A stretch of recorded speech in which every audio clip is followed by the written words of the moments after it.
Now, it ain't very often that I am too excited or intrigued by figures of characters that I don't really know. But in this case I was, because I absolutely love the colors, and that's why we're going to look at this guy.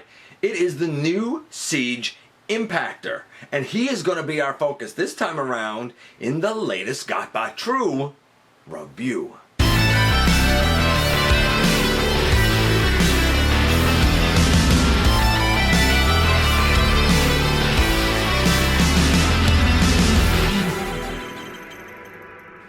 Hey guys, welcome back to the channel. I'm your humble host, Dennis Moulton, aka GotBot. As always, please like, comment, share, of course, subscribe.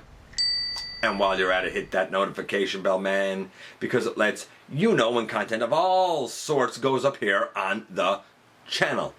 Check out Machinery of Man, the Everything Factor, Transformers Collectors, NL, the Autobot family, and have a look for me everywhere across social media, because you know that I love interacting with you guys whenever I get the opportunity, anywhere. And this is indeed the new Siege Impactor, and he won the fan vote along with Mirage, and it's noted on his packaging, just like it was with Mirage. But we also got a reuse of him and Mirage in a 3-pack, which is weird. I don't understand why they would release both of them. I don't get it, but hey, whatever. Different tastes, I guess. For this guy in particular, there's a couple of paint apps that are different and a different head sculpt, and we'll sort of touch on that when we talk about the paint deco for this guy. The inspiration here comes from his look in the original Marvel Comics, and you know what? It is very, very accurate, actually. It's not a character I know well, but I love the look of it, and honestly, I think it's pretty strong overall, from functionality to styling to conversion, especially those legs. I don't think there's going to be a whole pile to be critical over here. But you know what? Let's cover it all when we head over to the table. You know where this is going, to take a closer look at this guy. And yes, it's time to wreck and rule with Impactor. He was the 4th leader of the Wreckers, apparently. Now, I'm not gonna lie, I said it before that I don't know this character. Since he was announced, I've heard snippets about how he was a Wrecker, leader of the Wreckers, but I really didn't, I had no bearing, no connection to this character until today, when I learned, of course, he was in like the G1 comics, and of course he's been in the newer comics. Either way you put it, he, I think most would agree, is considered a great leader of the Wreckers, very self-assured. He had some audacity to him, some arrogance to him. While he elicited loyalty from his followers, he wasn't always loyal to those who were in charge of him, and kind of done things his own way because he believed in himself and what he was doing. He always tends to meet his demise as a hero of Cybertron, so I gotta respect that. And I believe he's always been followed up by Springer, who struggles to live up to the, I guess, example that was set by Impactor. Sounds very Rodimus to Optimus-ish, if you will. Of course, we're gonna begin by taking a quick look at the packaging first. And yep, that's sure Siege packaging, all right. Of course, nothing on the front really, but I will say this, over here we have a thing that says he's part of the fan vote. Him and Mirage were the fan vote. I don't know. I don't know. Over here we see nice artwork. It is very G1 inspired, and we'll talk about that in a little bit. Usual stuff over here, not in the back. Of course we have the bot in all of his glory with the product images. He also comes with, naturally, those nice Siege instructions, but there is a weird part with this guy as well that sort of rounds out the wave for deluxes. As with other deluxes in this wave, we have our tech specs, and we can see that his harpoon thing has a name, but we can't read what it is right here because it's in Cybertronian. Up here, his shoulder cannon has a name, again in Cybertronian. It's very strong with quite a range, but not the most accurate. I guess if it's a huge cannon, it kind of doesn't need to be. And last but not least, his blaster that he holds in his hand is extremely accurate, but it's only kind of strong and kind of fire blast. The guy has a lot of armament on him though. And here's his handheld blaster. It's just gray plastic, but it's molded nicely, I guess. And here's that harpoon thing. I'm holding onto it by a 5mm peg, but you could always use the peg here on the back and actually put it in a port where his hand is. You'll see in a second.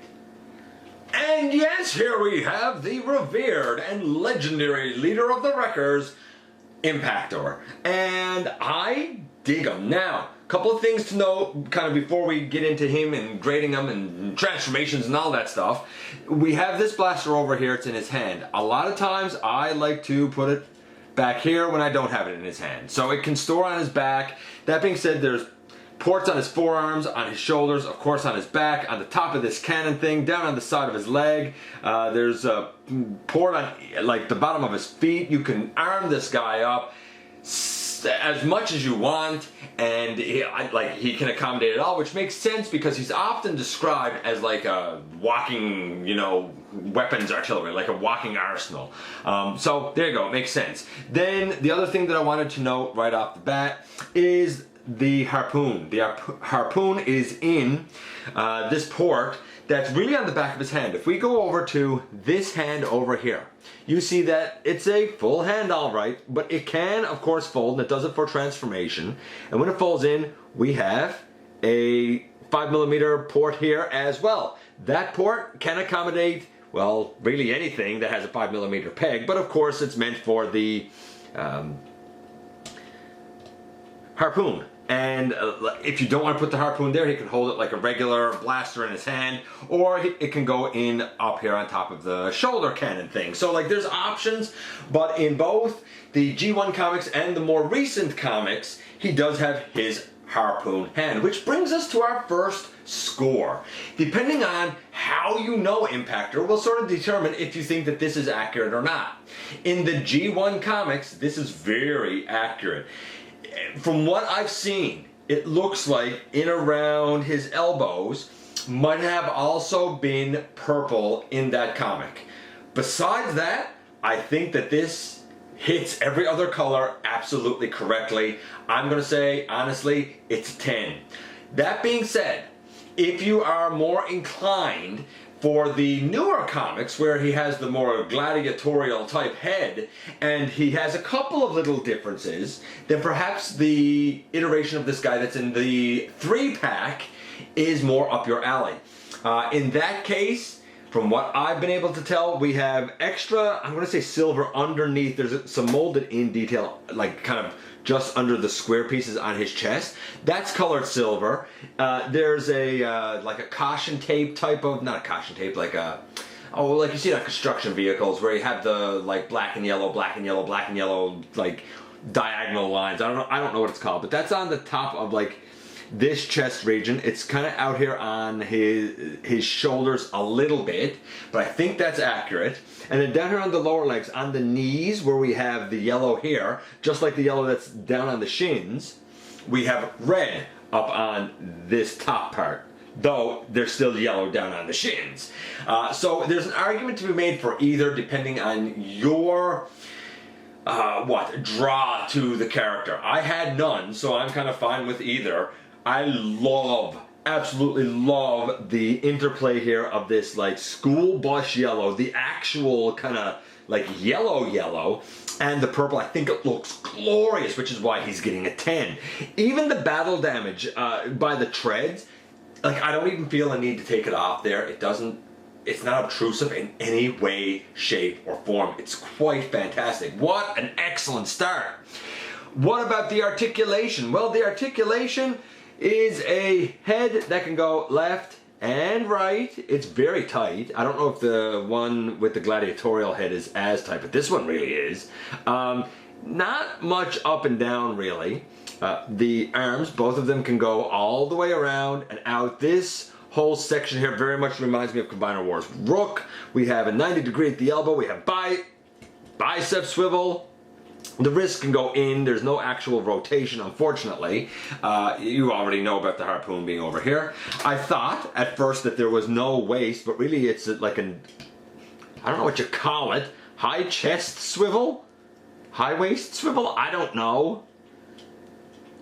But it's there. Anyway, he does have a swivel at, I guess what we'll call his waist. The legs can go super duper forward, can go super duper back. Thigh swivel, 90 degree at the knee,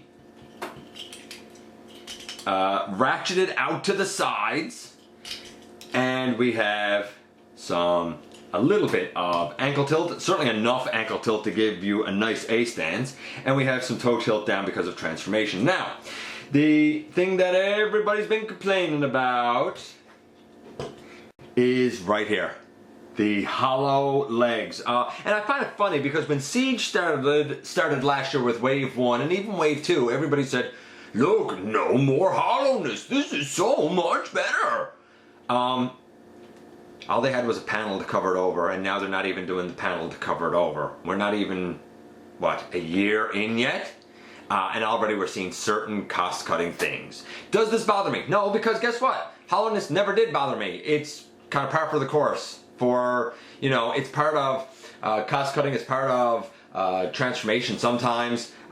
Here, I think, yeah, they could have included a panel. There's no reason not to. This is a bit unsightly. It doesn't bother me because it's never bothered me. If it bothers you, then hey, I get it. And to be fair, Shockwave Labs has you covered with their SL61, I do believe is what it's called. It has fillers for those legs in 2 different colors, and it has back fillers for this section down here. I'm sure it's a great set. That being said, you shouldn't have to buy it. You shouldn't have to spend anything extra. You already spent enough on this guy. What else can I say about him? Not much. The articulation has really pretty much everything that I could want. Other than, it'd be nice if he had a wrist rotation. I'm going to say 9.75. Not quite a 10, but a 9.75. It's pretty darn good. He doesn't have the wrist rotation. He does have some hollowness, so I got to acknowledge it. It doesn't ruin anything for me, but it's worth mentioning for sure. Still, the guy right now, you know, a 10 and a 9.75, he's still getting like a 9.9. Like, he's doing well, you know? He's doing all right for himself. Okay, so what about the transformation? Because we do have to do that. We will do that as soon as we remove the harpoon and we take this off of the back. And I love many aspects of this transformation. I think they're kind of brilliant. To begin, we're going to turn in the other hand as well. We'll just lift that up out of the way. And we will lift up the chest. Now, it says to put these forward, and it tells you how to orient them like in the instructions, but I can't figure it out. So a lot of times I just like either roll these down and then turn the lower arms, or I'll find, I believe it's that peg here. So it'll have to go down here, I think, and then this arm, yeah, rolls in underneath. And over here, I think it needs to go down here. There. Okay, so I have the arms in underneath. This chest piece actually tabs in. There's a couple of little tabs and slots on the top of the arms that tab the chest piece into place. This will open up on the back. There's a little section here that opens up on the back, and the head rotates all the way around and goes down in there. We close that back up. And then this piece goes in there like that. Okay. Then we take the whole upper body here, that's now the tank turret. And by the way, if you wanted, I suppose you could leave it like this and turn it like that. I mean, you know, you can. The whole tank turret itself, using the 5mm slot here and here, we will put it in between these two arms and use the peg here and the other peg over there, kind of on the wrist. I probably should have had this already put on. There, like that. And we take the whole thing and we bend it forward. There's a hinge here, we bend it forward. We're disengaging this little peg from this groove in the yellow. And you can sort of see where this is going to go, I think. The feet now will open out to the side and open out to the side. Put the toes down and then swing the kind of outside of the leg all the way around. I'll show it again over here. Swing the outside of the leg all the way around. We peg the legs together up front here. And then we come here around to the back. And what we're going to do is there's a little, see if I can show it. There's a little notch right, I don't even know if I can show it. Let's see. Okay, there's a little notch right there. And that little notch will go on over this tab right here. So we bring this foot up and then we rotate this foot in until it goes over that notch. And we rotate this foot in until it goes over the notch. And then we have, boom, Impactor in his tank mode. I forgot to place the dude's harpoon up here, but I have it done now. And the tank mode is fantastic. A lot of people say he scrapes more than he rolls. Mine rolls quite well, actually. There's a wheel here, here, here, and here. Mine doesn't really scrape, mine rolls. Now, it's probably the surface that you're trying to roll it on. There's obviously not a lot of clearance there. But here's what is brilliant about this.